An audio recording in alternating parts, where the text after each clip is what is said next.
우리 주님의 그 크신 사랑이 지금도 이 예배를 드리는 이 자리에 계신 분들과 영상으로 예배하는 모든 분들 한 분 한 분 가운데 비치는 줄 믿습니다. 그 사랑이 좀 따뜻하십니까? 감정에 휘둘리지 마십시오. 따뜻하건 감정이 어떻든 사랑이 비치는 건 확실합니다. 믿으면 됩니다. 그럴 때 화평함과 기쁨을 주실 줄 믿습니다. 우리 그거 받아야 사는 거 아니겠습니까? 그리고 우리를 통해서 그 화평함과 기쁨이 이 어두운 세상에 비춰줘야 이 어렵고 힘든 세상은 좀 소망을 가질 거 아니겠습니까? 그런 사명이 우리 모두에 있는 줄 믿습니다. 주님의 사랑은 이 시간도 우리를 비추십니다. 내일도 비추실 것입니다. 모레도 비추실 것입니다. 그 사랑을 받는 일이 최우선의 일입니다. 제일 먼저 해야 할 일입니다. 그래서 그 사랑을 받고 어렵고 힘든 일도 있지만 기쁨과 화평 중에 날마다 주와 함께 승리하는 우리 영남의 가족들 될 수 있기를 주의 이름으로 축원합니다. 글쎄요, 기억하실지 모르겠습니다만 2024년을 시작하면서 첫 주에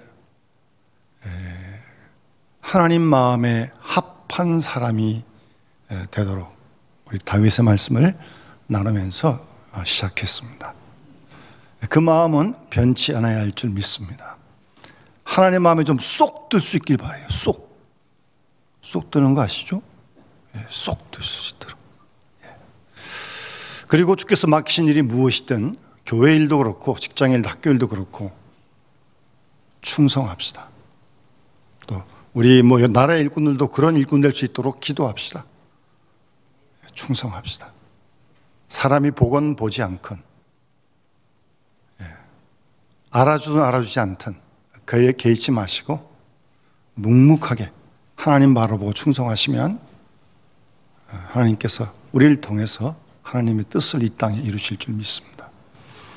그리고 지난주 우리가 교회임을 다시 한번 확실히 하고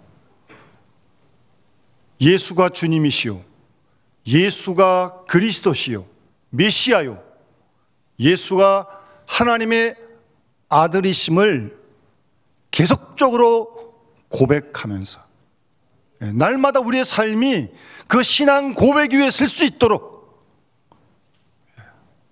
하루하루 그렇게 살아갈 수 있기를 바랍니다.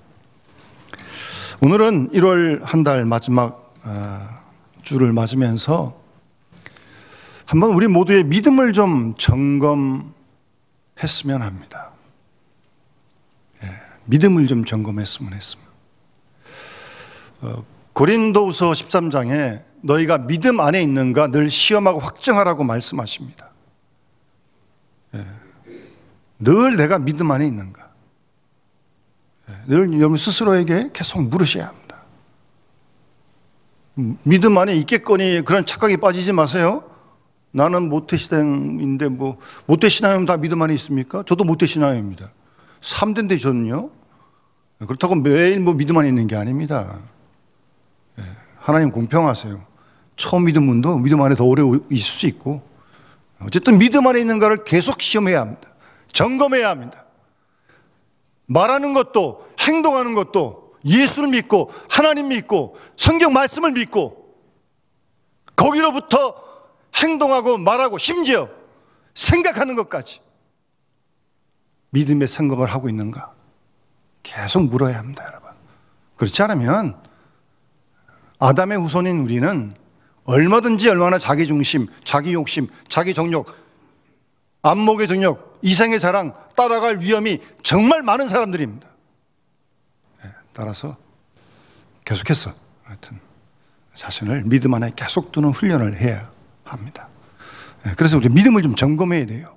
그리고 믿음이 없으면 하나님을 기쁘시게 하지 못하는데, 하나님 우리를 지으셨는데 하나님 기쁘시게 해드려야 되는 거 아니겠습니까? 어떻게 해요? 믿음이 있어야 하나님을 기쁘시게 할 수 있어요. 히브리서 11장 6절 말씀처럼. 그러니까 믿음으로 하지 않은 모든 것은 죄고요, 믿음으로 하는 모든 것은 하나님을 절대 기쁘게 할 수 없습니다. 나는 기쁘게 할 수 있을지 모르겠어요, 내 마음대로 하고 내 뜻대로 하면. 그러나 그건 아니잖아요. 하나님을 기쁘시게 해야지 뭐 어떻게 나를 기쁘게 합니까? 그건 벌써 예수의 주되심을 제대로 고백하는 신앙이 아니지 않습니까?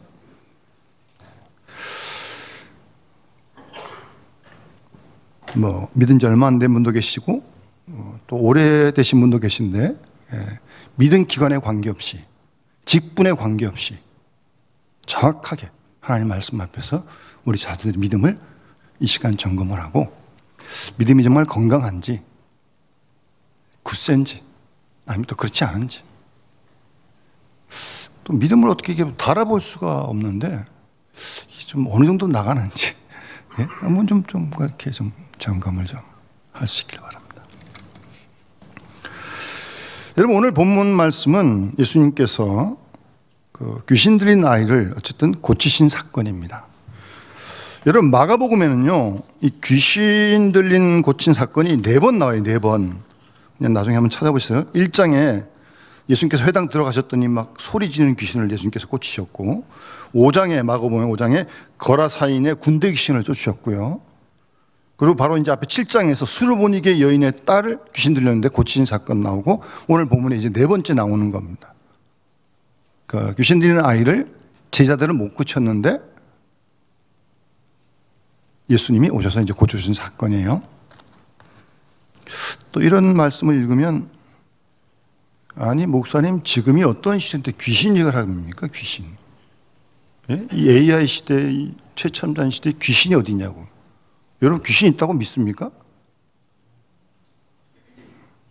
예, 뭐 우선 귀신이나 천사는 영적인 존재예요. 눈에 보이지 않습니다. 그런 힘이 있다고 믿고 없다고 믿고 여러분 자유인데 뭘로 근거하는지 잘 모르겠지만 성경에 써 있으니까 믿습니다. 저는 오늘도 귀신 들렸다고 그러잖아요. 성경이 거짓말을 기록했습니까? 예. 그러니까 눈에 보이지 않지만 귀신은 분명히 있습니다. 그래서 성경에 기록했죠. 그래서 야고보 사도 야고보 4장 7절에 너희는 하나님께 복종하라 그러면서 마귀를 대적하라고 말씀하시는. 마귀가 귀신 아니? 마귀를 대적하라고요. 예? 예. 대적해야 할 상대예요. 마귀는, 귀신은, 사탄은. 예. 그래도 없어요? 예. 그러니까 귀신이 없다고 생각하는 사람은 귀신의 밥이 됩니다. 또 귀신을 두려워하는 사람도 귀신의 밥이 됩니다. 예. 그러면 안 되잖아요. 예. 정신 바짝 차리셔야 돼요, 여러분. 예. 내가 지금 귀신에 휘둘리고 있는지, 뭐 성경에 나온 이 뭐 여기 아이처럼 막 넘어져가지고 막 뭐 이런 귀신도 귀신이지만 그런 거 아닌 귀신도 많아요. 무슨 뭐 이런 것만 귀신이 아니에요. 예.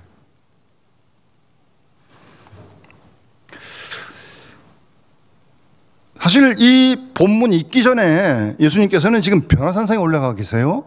베드로, 야고, 요한만 데리시고 거기서 아주 예수님의 몸이 옷이 막 휘어지는 그 놀라운 그 변화산상에 경험을 하십니다. 이건 아마 예수님이 부활하셨을 때의 모습, 원래 그 예수님의 그 하나님 되신 모습, 그런 모습이에요. 어쨌든 그 모습을 보고 뭔지 잘 모르겠지만 베드로도 막 놀래가지고 막 근데 놀랍지만 좋아요. 그러니까 여기 막 있으면 더 좋겠습니다. 뭐 초막 지어가지고 같이 있읍시다. 되지도 않은 소리 하니까 예수님께서 데리고 내려왔어요. 네. 내려오니까 지금 이 지경이 돼 있는 거예요. 지금 거기다가 서기관과 지금 변론을 하고 있어요. 변론을. 서기관이 왜 여기 왔을까? 뭐 좋은 마음으로 온 건 아니겠죠. 예수님이 흠잡으러 왔겠지. 거기다가 지금 제자들이 귀신 들린 아이를 못 고치니까 아 옳더구나, 됐다 이제. 건서 하나 물은 거예요. 이제 예수님 내려오면 예수님 당신 제자가 귀신도 못 쫓습니다 그럴 거 아니에요? 하여튼 그러고 온 것 같아. 변론을 하고 있는 거예요. 변론을. 그 제일 답답한 사람이 누굽니까? 귀신 들린 아이의 아버지죠. 나와가지고 예수님이 상당히 반가웠던 모양이에요. 그 본문에 보시면 뭐 매우 놀라고 뭐 달려와서 문안도 하고 뭐 그랬는데 선생님 그럽니다. 예수님은 선생님 그럽니다. 뭐 그러면서 귀신 들린 내 아들 좀 데려왔는데 뭐 거품도 흘리고 뭐 이도 갈고 막 파리해집니다. 그런데 제자들이 못 찾았습니다. 요즘 뭐 불평이죠. 예? 저 제자들 좀 예? 그래서 왔다는 거예요. 그때 예수님의 이 말씀 보세요. 19절 말씀. 믿음이 없는 세대여. 누구를 두고 하신 말씀이에요? 믿음이 없는 세대여. 내가 얼마나 너희와 함께 있어야겠느냐. 상당히 답답하신 것 같아요, 지금 예수님 마음이. 얼마나 너희와 함께 있어야겠느냐. 또 얼마나 너희에게 내가 참아야겠느냐. 계속해서 예수님께서 지금 어떤 답답한 심정을 토로하십니다. 사실 표현을 이렇게 해서 그렇지 예수님께서 심하게 질타하시는 거죠, 이거는. 예? 특히 제자들에게 지금 뭐 책망하세요. 뭐 안 믿는 사람은 제자만 아니라 이 귀신의 아이 아버지도 안 믿고 뭐 서기관도 안 믿는 건 다 마찬가지인데 다 안 믿는 거죠, 지금. 믿음이 없는 거죠. 근데 제자들은 다 버리고 예수님 따라온 사람들 아니에요, 지금. 어느 정도 지금 예수님과 함께 같이 먹고 자고 전도도 하고 지금 훈련도 하고 그런 거 아니에요, 지금. 그런데 너희들 아직도 이 모양이냐? 얼마나 내가 참아야겠느냐? 기다려야겠느냐? 얼마나 내가 너희와 함께 있어야겠느냐? 상당히 안타까운 예수님의 마음의 표현입니다. 분명 믿은 시기로 봐서는 충분히 단단한 거 먹어야 할 성숙한 그런 믿음이 되겠는데 단단한 음식도 먹지 못하고 젖이나 먹어야 하는 뭐 그런 수준에 있는 걸 안타까워하시는 거 아니겠습니까? 제가 이 본문 묵상하다가요 꼭 저한테 하신 말씀 가지고 제가 아주 상당히 얼굴이 뜨거웠습니다, 진짜. 만약 주님이 여러분들의 이 시간 믿음을 보신다면 어떠시겠어요? 뭐 그런 질문 한번 해봐야 되는 거 아닙니까? 예배 시간에? 그래, 괜찮다, 잘하고 있다, 뭐 그러실는지. 오늘 여기 이 말씀처럼 내가 얼마나 너희와 함께 더 있어야겠느냐, 내가 얼마나 더 참아야겠느냐, 혹시 그렇게 말씀하실 건 아닌지 한번 그런 생각을 해봐야 되는 거 아닙니까? 어쨌든 안타까운 마음 예수님께서 토로하시는 거예요. 그 다음 이 귀신의 아이 아버지 보세요. 먼저 증상을 예수님께서 물었더니 설명한 다음에 22절 끝에 이 귀신의 아이 아버지가 한 얘기예요. 무엇을 하실 수 있거든, 22절 끝에 우리를 좀 불쌍히 여기서 도와주십시오. 그러면서 예수께 이제 다시 요청을 하는 거죠. 무엇을 하실 수 있거든. 이거 예수님 믿는 거예요? 뭐 못 믿는 거예요? 예수님이 할 수 있다는 거예요? 없다는 거예요? 도대체 지금. 예수님께서 좀 언짢으셨던 것 같아요. 뭐라 그러십니까? 23절에 할 수 있거든. 이 무슨 말이냐? 예? 믿는 자에게는 능히 하지 못할 일이 없다. 예? 예수님께서. 예. 그랬더니 또 이 아이 아버지 하는 말을 보세요. 내가 믿나이다. 나의 믿음 없는 것을 도와주소서. 이게 무슨 말이에요 도대체? 내가 믿습니다. 그런데 믿음 없는 걸 도와주십시오. 이거 앞뒤가 안 맞는 말 아니에요? 사람이 조금 정신이 없으면 이렇게 왔다 갔다 하기도 합니다. 이렇게. 자기도 잘 모르는 거예요 지금. 어쨌든 이 제자들도 그렇고 귀신인 아이 아버지도 그렇고 이 믿음이 참 신통치를 못해요. 도대체 믿음이 뭐예요? 예? 그럼 내 믿음은 어떤 상태입니까 지금? 여러분 그 마가복음 6장에 보시면요 이 제자들이요 예수님께서 전도 보내셨는데 둘씩 보낼 때 귀신 쫓는 권능 주셨고요 6장 13절에 보면 귀신 쫓았어요. 6장 13절에 보시면 많은 귀신을 쫓아내며 많은 병자에 기름 발라 고치더라. 이 제자들이 한 거예요. 그랬으니까 또 뭐 그런 얘기 소문이 퍼져가지고 데려왔을 거 아니에요? 데려와서 뭐 예수 이름은 병원 오니 물러가라, 뭐 떠나가라 그랬는데 요번에 귀신이 안 나가는 거예요, 지금. 못 쫓는 거예요. 여러분 혹시 축사하시는 그런 장면 보셨어요? 뭐 귀신이 있는지 없는지도 잘 모르는데 뭐 축사하는 장면을 뭐 어떻게 보겠어요? 여러분 지금도 귀신 쫓는 사람이 있습니다. 귀신 들린 사람도 있고 지금도요. 그런데요, 귀신 쫓는 사람이 쉽지 않아요. 막 들었다 나갔다 그러거든요. 막 제 친구 목사님이 목회하시는데 하여튼 지금은 어떤지 모르겠지만 어쨌든 개척해서 이런 은사운동을 많이 하셨거든요. 귀신 쫓는 것 녹음해가지고 다 돌려줬어요, 우리 친구들한테. 제가 한번 들어봤거든요. 저는 잘 못하겠어요. 쌍시오, 쌍교이 막 들어가는데. 쌍시오, 쌍교이 가세요? 그 육동자를 막 쓰고 그러는데, 이거, 어우, 귀신을 쫓는 거예요, 그렇게 해서. 그런데 다 나가는 줄 아십니까? 나가기도 하지만 또 들어오기도 하고. 그런데 이 안 나간 귀신 들린 사람이 쫓는 사람한테 안 나가면요, 쫓는 사람을 갖다가 막 조롱합니다. 뭐 성경에도 그런 나오잖아요. 나 예수도 안 돼, 네가 뭐냐? 이제 그런다니까요. 귀신 사람이 그런다니까요. 제가 동화를 얘기하는 게 아니에요, 여러분. 사실을 말씀드리는 거예요. 이런 일이 있어요. 예. 이 제자들도 그렇고, 6장에 쫓았는데 지금 못 쫓는 거라니까요. 잘 생각해 보세요. 왜 6장에서 됐는데 지금 안 되는 거예요? 여러분, 믿음이 이런 거라는 거예요. 우리 믿음도 그럴 수 있다는 거예요. 그 사실 솔직히 인정해야 되는 거 아닙니까? 나고 믿음으로 봉사할 때 있고 믿음으로 말할 때 있고 믿음으로 생각할 때 있는데 늘 그런 게 아니에요. 믿음의 능력이 이렇게 귀신을 못 쫓듯이 어떤 때는 믿음으로 말하지 않고 믿음으로 행동하지 않고 믿음으로 생각하지 않을 때가 충분히 있다는 겁니다. 그게 우리의 믿음이라는 걸 말해주는 거 아닙니까? 이렇게 왔다 갔다 하는 거예요. 예? 그러니까 누가복음 11장 보면 제자들이 예수님께 와서 믿음을 좀 더해 주십시오라고 예수께 요청을 합니다. 더해달라는 건 뭐예요?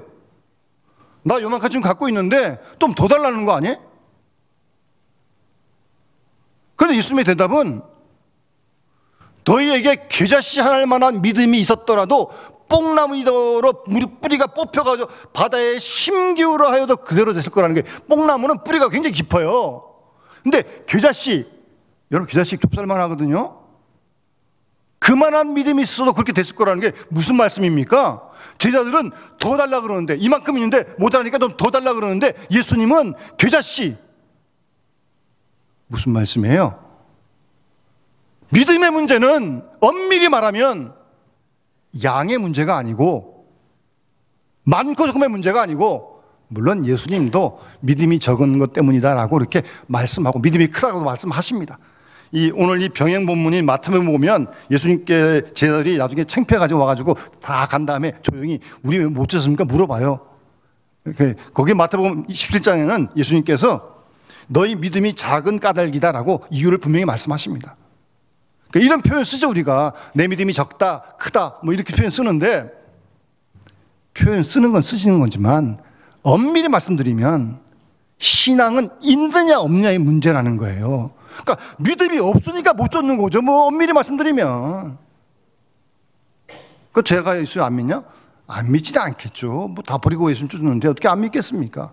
그러나 이 시간에는 귀신을 쫓을 능력이 없었다는 거죠. 그런 믿음이. 그러니까 믿음의 문제는 양의 문제가 아니라 엄밀히 따지면 유무의 문제라는 거예요. 믿음이 있느냐 없느냐, 사실 그게 맞는 말이죠. 우리 모습을 보면 알지 않습니까? 내가 믿음이 있을 때 말과 행동과 생각과 믿음이 없을 때 말과 행동은 다르지 않습니까? 엄밀히 말씀드리면 유무의 문제라는 거예요. 그걸 깨우쳐 주시는 거예요, 예수님께서.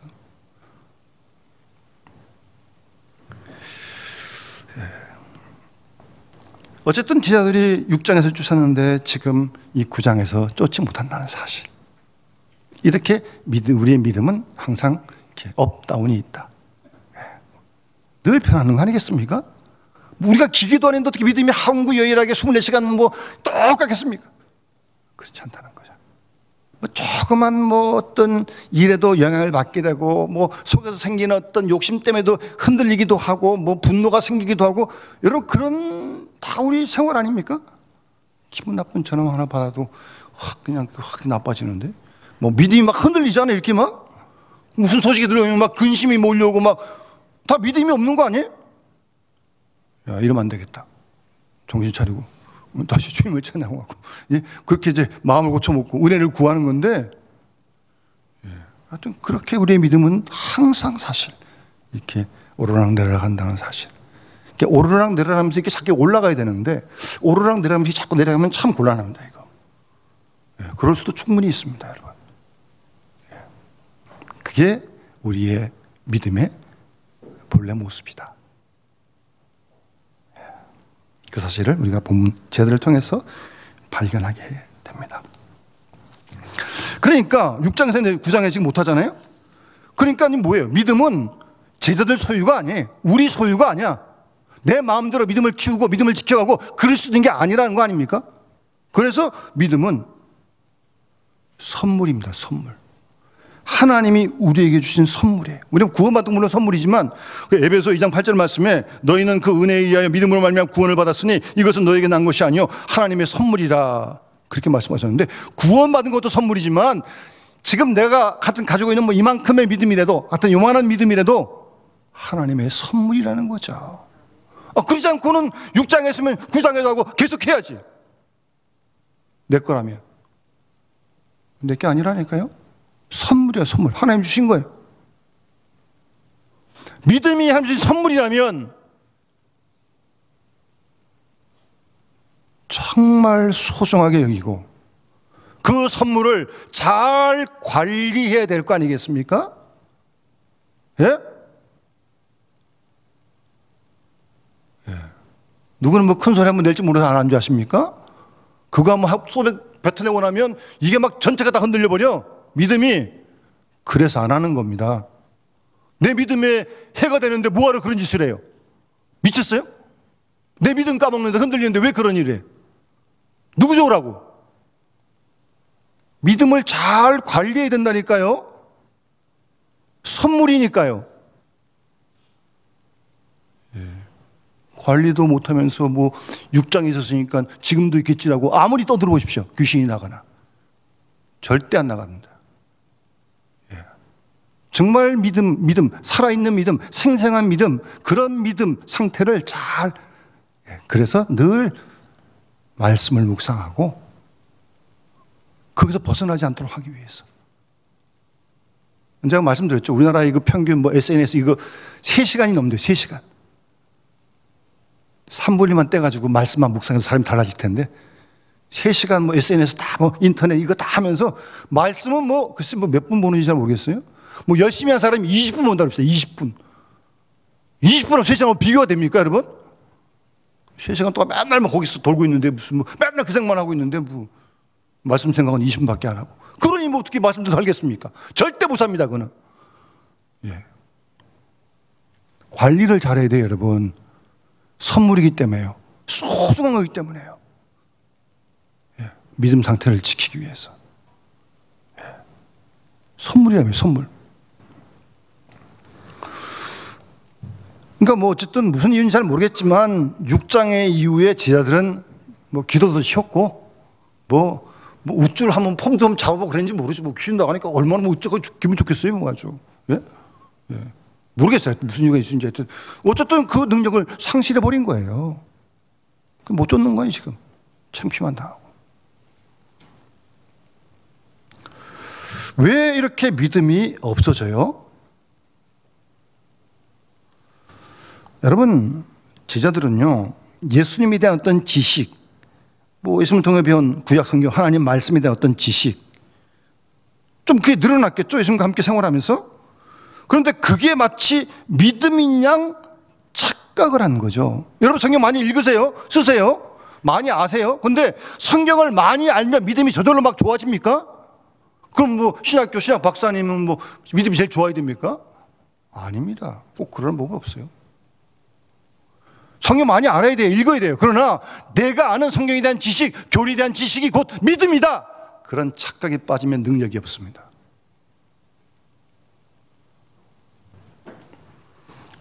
그리고 또 뭐 자기가 제자라고 좀 이렇게 폼도 좀 한번 잡지 않았을까요? 죄송합니다. 저도 이제 목사인데 목사가 됐으니까 좀 믿음이 더 좋아야 될 것 같은데 하나님이 목사라고 절대 믿음 공짜로 안 주십니다. 예? 절대 공짜로 안 주십니다. 하나님이. 예. 그런데 젖어 있을지도 몰라요. 또 우습도 좀 하고 이렇게 제 아들이. 예? 귀신은 쫓는데 뭐. 예? 예. 그런 부분도 없지 않았을 거로 이렇게 생각이 되어져요. 여러분, 믿음은 계속적으로 주어지는 선물이에요. 그래서 성경에서는 계속 항상 기도하라고 그러는 겁니다. 깨어 기도하라는 겁니다. 오늘 예수님께서 맨 마지막에 기도 외에 이런 종류가 나갈 수 없다고 말씀하시잖아요. 그러니까 기도하지 않고는 절대 믿음 못 지킵니다. 어느 누구도. 그래서 기도가 호흡인 거예요.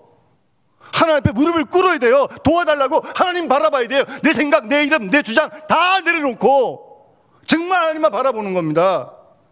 그런 기도의 자세를 가져야 되는 거예요. 그래야 능력을 지킬 수 있고 그 능력으로 귀신도 쫓고 은사도 행하는 겁니다. 여러분, 한시라도 틈만 들어 교만해 보세요. 하나님 정확하십니다. 걷어가십니다. 예? 예, 그런 사람에게 하나님께 왜 은사를 주시겠어요? 무슨 능력을 주시겠어요? 계속적으로 주어진 선물이에요. 계속적으로. 그래서 우리가 그 믿음과 은사는 정말 관리를 잘 해야 됩니다. 관리를 소홀히 하든가 관리를 게을리하면 은사도 믿음도 다 빼앗길 수 있다는 것을 기억해야 합니다. 그러면 믿음이 긍정적으로 적극적으로 뭐냐? 여러분, 믿음은요 능력입니다. 능력. 고린도 전서 4장 19절 말씀에 사도 바울이 고린도 꽤 문제가 많았잖아요. 바울파다, 개바파다, 무슨 예수파다, 맨날 예? 소송도 하고 자기네끼리. 바울이 내가 너에게 속히 나아가서 교만한 자의 말을 알아볼 게 아니라 오직 그 능력을 알아보겠는데 하나님 나라는 말에 있지 않고 하나님 나라는 오직 능력에 있습니다 라고 말씀하십니다. 믿음은 능력입니다. 능력. 아까 우리 장로님도 하셨지만 죄를 이기고 자신을 이기고 세상을 이길 수 있는 능력이 믿음입니다. 용서할 수 있고 인내할 수 있고 그게 능력. 그런 능력이 믿음이라고요. 믿음이 능력이라는 걸 잃어버리면 지식이다 이렇게 생각하고 있으면 믿음을 잃어버리게 돼요. 믿음은 능력입니다. 능력. 이 믿음을 통해서 하나님의 능력을 우리가 힘입는 거예요. 능력이라니까요. 예? 그러니까 규다시 할 만한 믿음이 있어도 뽕나무들 뿌리가 뽑혀가 바다에 심기우라 그래도 그대로 된다는 거예요. 그 마태복음 17장에는 산을 옮길 만한 믿음으로 그렇게 설명을 해요. 예수님께서 규다시 할 만한 믿음이 있으면 산 떨어지게 옮겨져라도 그렇게 될 것이다. 그런 말씀을 예수께서 하시는 거예요. 능력입니다. 능력. 따라서 우리는 바쁘시겠지만 이 믿음을 지키기 위해서, 이 능력을 회복하기 위해서 기도하는 시간을 줄일 수가 없는 거예요. 그러니까 기도하지 않고 믿음을 못 지키니까. 예? 바쁘시죠? 우리 다 기도하십니까? 바빠서 못합니다 그러더라고요. 목회자들도 얼마나 바쁜지 바빠서 기도할 시간이 없대. 여러분, 기도할 시간이 없을 만큼 바쁠 이유 없습니다. 기도 안 하고 일하면 그다음부터 다 자기가 드러나는 거 아니겠어요? 다 실수하는 거 아니겠어요? 하나님은 가리는 거 아니겠어요? 하나님이 일을 요구하시는 게 아니에요. 주의 뜻을 요구하시는 거지. 일하지 말라는 게 아니에요. 열심히 하세요. 주의 뜻을 따라서. 그러니까 믿음은요, 철저하게 나와 하나님과의 직선적인 관계의 문제입니다. 여러분과 하나님과의 직선적인 관계가 믿음이에요. 여러분과 하나님 관계를 늘 점검해 보세요. 다른 사람 볼 거 없고요. 하나님과 여러분과의 직선적인 관계가 믿음입니다, 여러분. 우리 음향 시스템이 이렇게 참 좋아가지고 하울링도 안 나고 얼마나 감사한지. 전기 나가면 소용없고요. 예? 이 전기가 들어오니까 이게 확성이 돼서 나가는 거 아니에요? 이 잡음도 없이. 예? 예. 그 줄이 끊어지면 뭐 소용없어요. 뭐 아무리 좋은 뭐 마이크는 뭐합니까? 스피커는 뭐합니까? 끊어지면 소용없어요. 믿음은 하나님과 나와의 절대적인 직선 관계에 있다는 것을 늘 잊지 마시기 바랍니다.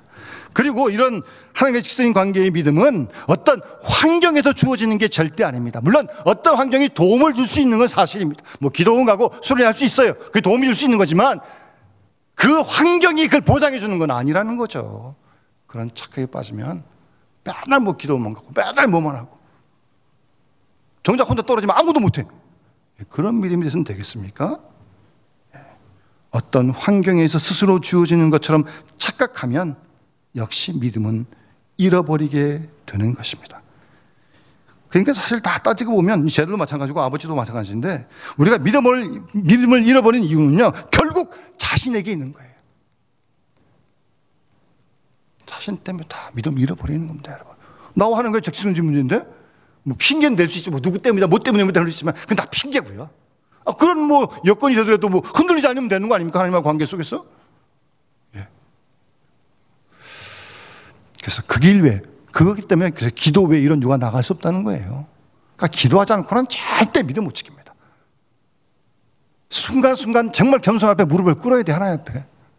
두 손 들고 그런 마음, 그런 자세로 하나님의 도움을 간구하는 그런 기도로 우리의 믿음을 지켜갈 수 있다는 거예요.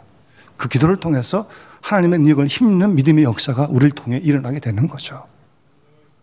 우리 올해 남은 11날도, 우리 남은 인생도 하나님이 기뻐하시는 이 믿음을 가지고 매일매일 정말 하나님을 기쁘시게 해드리는, 나를 기쁘게 하는 게 아니고, 그래서 이 세상 속에서 우리를 부르신 하나님의 뜻을 정말 이루어드리는, 여러분 그렇게 살기도 시간이 모자라요, 여러분. 많이 모자랍니다, 여러분. 그렇게 얼마 많이 남지 않았어요, 여러분. 하나님께서 아시겠지만 남은 시간을 우리 그렇게 살아서 하나님께 영광 돌리고 그리고 좁았을 때 우리가 칭찬받는 우리 모두가 다 되지 않겠습니까? 그런 믿음의 주인공, 믿음의 대장부가 다 되어줄 수 있기를 주님으로 축원합니다. 찬송 364장 찬양 드리면서 봉헌하도록 하겠습니다.